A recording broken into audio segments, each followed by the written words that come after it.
All right, let's have some fun with the new AI integration, because what is now possible is you can chat with your model if you plan your system using event modeling, which is really amazing. Let me show you how that works. So this is our event model from the online course, Implementing Event Sourcing, which describes a system step by step. Now, what you can do is you can simply open the Miro Event Modeling Toolkit, and you can say, okay, we want to look at a certain context here, which is the card. The whole model here is one model, it's the card model.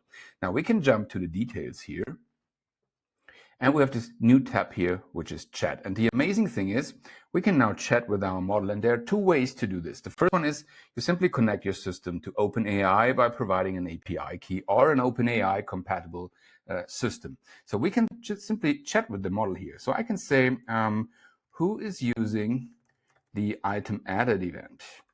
Just give me some information about the system. Now what we get is we get this pure information because the AI here has full control and full access to the whole event model. In the background, what we're using is an in-browser vector store and an in-browser embeddings system that basically whenever you open this hub, this vector store is populated and used as an input for our prompt for the AI, which is pretty interesting.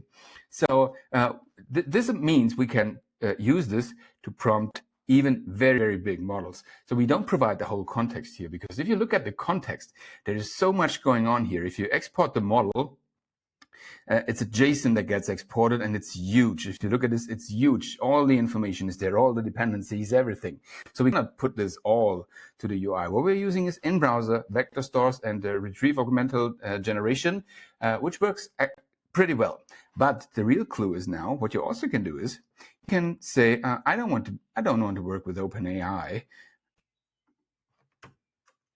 I want to use a local AI.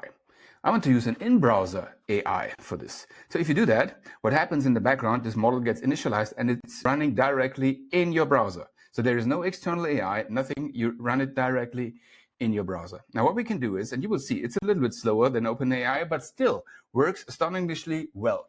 If we jump to the chat, now the model is initialized. It only takes a few seconds for the model to initialize. When you do this the first time, it will be very slow because it needs to download everything, but then it works pretty well. Now we can still say, okay, who is using the item added event?